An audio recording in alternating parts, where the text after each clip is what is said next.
الحمدللہ وحدہ لا شریک لہ والصلاۃ والسلام علی من لا نبی بعد۔ اللہ تعالیٰ نے قرآن کریم میں ارشاد فرمایا ان الصلاۃ کانت علی المؤمنین کتابا موقوتا، کہ نماز اہل ایمان پر مقررہ اوقات پہ فرض ہے۔ فجر کا وقت متعین ہے، ظہر کا وقت متعین ہے، عصر کا وقت متعین ہے، مغرب کا وقت متعین ہے، عشاء کا وقت متعین ہے۔ لیکن اگر کوئی شخص کسی وجہ سے نماز کو اپنے وقت پر ادا نہیں کر سکا، جان بوجھ کے چھوڑ دی ہے، بہت بڑا جرم ہے لیکن نہیں پڑھ سکا،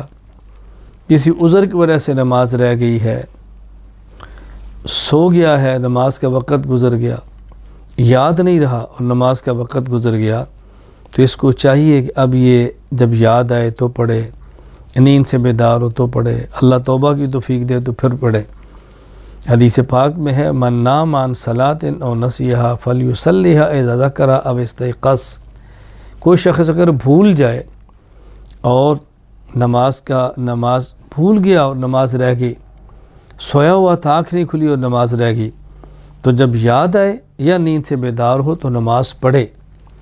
اور ایک روایت انس رضی اللہ تعالیٰ عنہ فرماتے ہیں رسول اللہ صلی اللہ علیہ وسلم فرمایا اگر کوئی شخص بھول گیا اور نماز نہ پڑھ سکا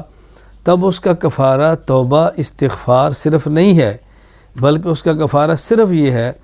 لا کفارۃ لہا الا ذالک، نماز ہی پڑھنی ہے، نماز ہی پڑھنی ہے۔ اسی طرح نبی کریم صلی اللہ علیہ وسلم کا دیکھیں اپنا عمل مبارک کیا ہے۔ حضرت عبداللہ بن مسعود رضی اللہ عنہ فرماتے ہیں، یہ جامع ترمذی میں روایت موجود ہے، حضرت عبداللہ بن مسعود رضی اللہ عنہ فرماتے ہیں ان المشرکین شغلوا رسول اللہ صلی اللہ علیہ وسلم عن 4 صلوات یوم الخندق، غزوہ خندق کے موقع پر آپ کی 4 نمازیں رہ گئی۔ اللہ اکبر۔ نبی کریم صلی اللہ علیہ وسلم نے جب رات کا ایک حصہ گزر گیا، یہ نمازیں ظہر، عصر، مغرب، عشاء کی ہیں، تو حضور اکرم صلی اللہ علیہ وسلم نے بلال کو فرمایا اذان دو، حضرت بلال نے اذان دی، پھر اس کے بعد اقامت کی، آپ نے ظہر پڑھی، پھر اقامت، پھر عصر، پھر اقامت، پھر مغرب، پھر اقامت، پھر عشاء۔ عشاء کی نماز قضا تو نہیں ہوئی، مطلب یہ کہ 3 نمازیں یہ اور عشاء، ان کو ملا کر 4 کہہ دیا گیا ہے، تو رسول اللہ صلی اللہ علیہ وسلم نے ان نمازوں کی قضا فرمائی ہے۔ تو یہاں 2 باتیں ذہن نشین فرما لیں۔ پہلی تو یہ کہ یہ جو کہا جا رہا ہے کہ اگر کوئی شخص نماز چھوڑ دے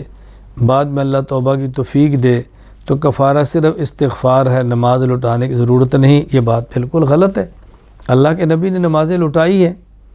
اسی طرح ایک بات مشہور کر دی گئی ہے کہ یہ ایک حدیث میں آتا ہے کہ من قضا صلاۃ من الفرائض فی آخر جمعۃ من شہر رمضان کان ذلک جابرا لکل صلاۃ فاتتہ فی عمر الی 70 سنہ، الیاذ باللہ، کہ اگر کوئی شخص نمازیں نہیں پڑھ سکا اور رمضان کا آخری جمعہ ہے اس میں اس نے نماز پڑھ لی ہے تو اس کی ساری نمازوں کا کفارہ ہو گیا، اسے کہتے ہیں قضائے عمری۔ یہ بالکل غلط ہے۔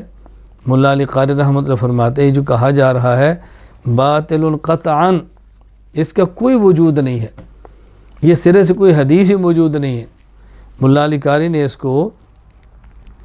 موضوعات کے اندر شمار کیا، من گڑت حدیثوں میں، تو من گڑت روایات بیان کر کے امت کے اعمال کو برباد مت کرو۔ اور ہمیں بھی احساس کرنا چاہیے کہ کیسے ہو سکتا ہے کہ عمر بھر کی نمازیں ایک نماز پڑھنے ساری معاف ہو جائیں، ایسے کبھی نہیں ہوتا۔ اس لیے نمازیں پڑھنی ہیں، مکمل پڑھنی ہے۔ اگر کسی کی نمازیں لگ گئیں تو اس کا بہترین طریقہ یہ ہے کہ اپنی نمازیں شمار کرے۔ اگر شمار نہیں کر سکتا، بہت زیادہ ہیں، تو ایک اپنے ذہن میں خاکہ بنا لے اور اس نیت کے ساتھ پڑھے کہ میرے ذمہ جتنی نمازیں ہیں ان میں پہلی جو فجر کی ہے وہ پڑھتا ہوں،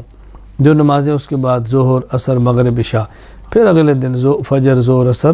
مغرب، عشاء، یوں ہر روز بھی ایک ایک دن کی قضائیں کرے، ایک وقت آتا ہے اللہ پاک پوری فرمائی دیتے ہیں۔ اسی حالت میں مر گیا، کچھ رہ گئی تو اللہ کے دربار سے امید رکھنی شاید معافی مل جائے، اور پھر بھی نہ ہو تو فدیے کی وصیت کر کے جانا چاہیے۔ اور یاد رکھیں اگر کسی شخص کا بڑا یا بھائی، بیوی، شوہر کوئی دنیا سے چلا گیا ہے، وصیت کر کے گیا ہے تو بہت اچھا، اگر نہیں وصیت کر کے گیا تو فی نماز ایک صدقۃ الفطر کے مطابق فدیہ ادا کر دیا جائے اور اللہ سے دعا مانگی جائے کہ اللہ تعالیٰ اس کو معاف فرما دے۔ روزانہ 6 صدقۃ الفطر کے برابر فدیہ دینا ہے، فجر کی نماز کا، ظہر کی نماز کا، عصر کی نماز کا، مغرب کی نماز کا، عشاء کی نماز کا اور ایک فطر،